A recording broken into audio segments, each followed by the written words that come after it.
warahmatullahi wabarakatuh. Selamat pagi, siang, sore untuk teman-teman semuanya yang mengikuti kelas analisis tematik untuk peneliti pemula.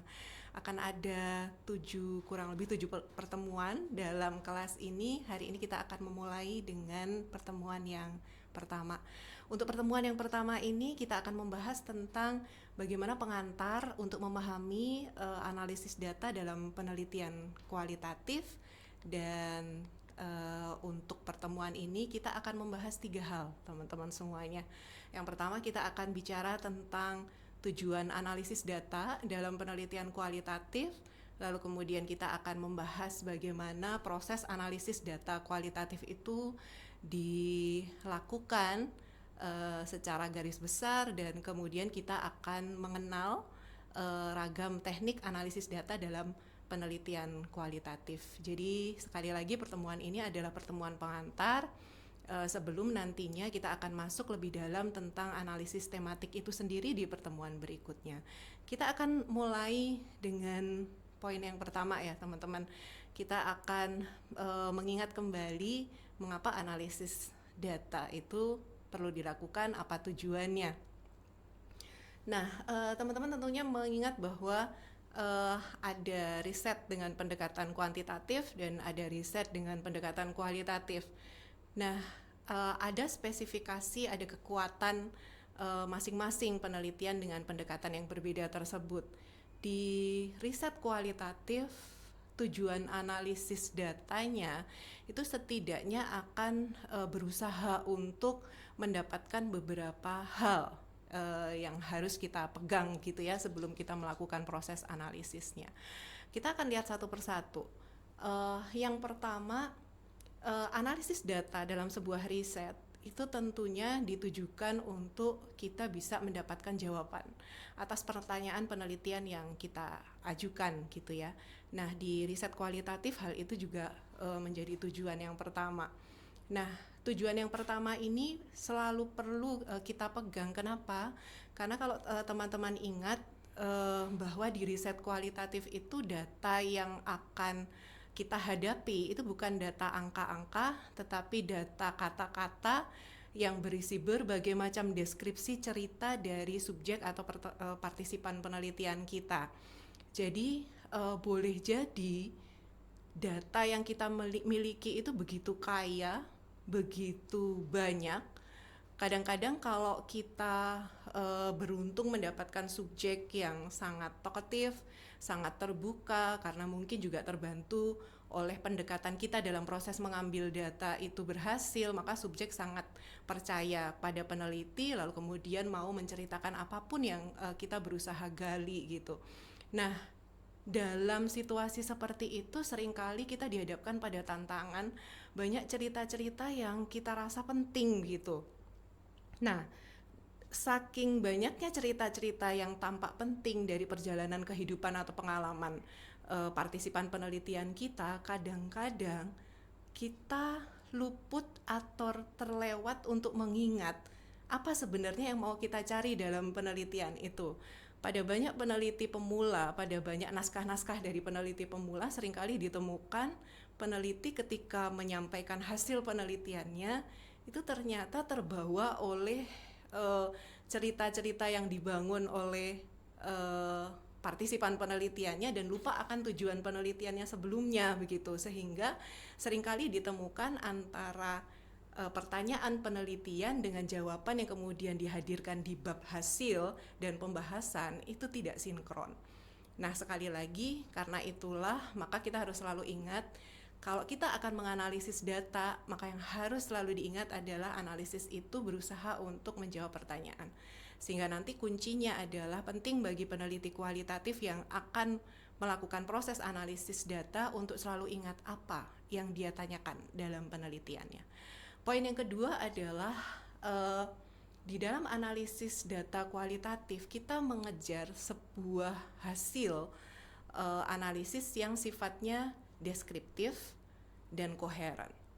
Seperti tadi yang sudah sempat saya singgung, di proses penelitian kualitatif itu data yang kita punya itu adalah data cerita, data kata-kata, data narasi, data pengalaman kehidupan seseorang gitu ya. Nah, artinya ketika kita akan menyampaikan hasil analisis itu nanti, hasilnya pun akan berupa deskripsi. Hasilnya pun akan berupa uraian-uraian yang menceritakan apa jawaban atas penelitian, pertanyaan penelitian yang diajukan. Boleh jadi mungkin tentang pengalaman personal seseorang. Saya ambil contoh misalnya pengalaman menjadi seorang tenaga kerja Indonesia gitu ya di negara tertentu, atau misalnya bagaimana cerita tentang penyesuaian psikologis ketika mengalami PHK dalam situasi kerja tertentu dan seterusnya dan seterusnya. Nah, hasil analisis data dalam riset kualitatif nantinya harus bisa kita jelaskan secara deskriptif, menggambarkan setiap penjelasannya itu dengan detail dan koheren. Ada kata koheren artinya nyambung, sinkron antara satu penjelasan dengan penjelasan yang lain. Itu poin yang kedua. Nah, poin yang ketiga, kaitannya dengan deskriptif dan koheren adalah detail. Riset kualitatif salah satu keunggulannya adalah persoalan kedalaman. Dan untuk mencapai hasil yang dalam, hasil penelitian yang mendalam, maka tentu peneliti perlu menguraikan setiap penjelasannya itu dengan detail.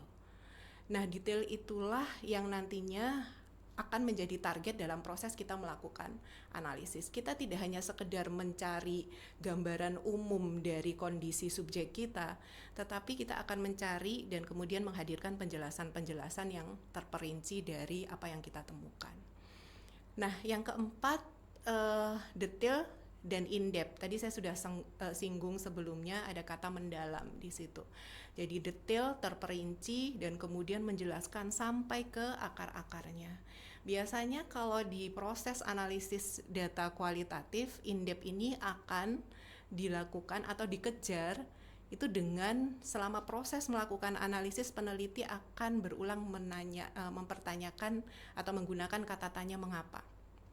Semisal ketika peneliti sedang meneliti bagaimana pola-pola perilaku seseorang yang mengalami adiksi, lalu kemudian dia memiliki dua partisipan, si partisipan A punya pola-pola perilaku yang sedemikian, sementara pola perilaku itu berbeda dengan partisipan B, maka untuk mengejar in-depth, peneliti harus mempertanyakan kenapa kok berbeda. Kenapa si A polanya seperti ini, si B polanya seperti ini. Dan itu yang nanti akan terus dilakukan, berulang mempertanyakan kenapa untuk kemudian mendapatkan hasil analisis yang merepresentasikan kedalaman atau in-depth ini. Kemudian yang kelima, dalam analisis data kualitatif kita juga mengejar keunikan. Karena kita menyadari betul bahwa ketika kita meriset tentang individu manusia atau mungkin sekelompok orang atau mungkin komunitas tertentu, kita menyadari akan selalu ada perbedaan-perbedaan antara individu satu dengan individu yang lain, komunitas satu, komunitas yang lain gitu. Nah, riset kualitatif yang baik adalah juga riset yang mampu menangkap keunikan-keunikan yang menjadi penciri dari masing-masing partisipan penelitiannya atau subjek penelitiannya, baik itu subjek yang individual maupun subjek yang kelompok. Dan yang terakhir adalah riset analisis dalam riset kualitatif ini juga harus bisa memastikan bahwa setiap temuan yang diperoleh dalam analisis ini didukung oleh bukti-bukti empiris. Artinya apa? Ketika peneliti menemukan temuan tertentu, penjelasan tertentu, kenapa seseorang begini, kenapa seseorang begitu dan sebagainya, harus ada data pendukung yang relevan. Artinya proses analisis itu tidak boleh interpretasinya atau diperolehnya hasil itu terjadi atas interpretasi yang terlalu jauh dari data. Jadi setiap temuan itu harus relate dengan data tertentu yang memang ada di dalam proses penggalian datanya gitu ya. Jadi harus bisa memastikan bahwa setiap temuan itu didukung oleh data-data yang relevan. Jadi itu secara garis besar tujuan dalam proses analisis data. Jadi slide ini menegaskan kepada kita untuk punya pegangan dan ingatan proses analisis data yang kita lakukan ini nanti harus mencapai apa. Kurang lebih 6 poin ini yang nanti akan jadi petunjuknya atau ukuran capaiannya.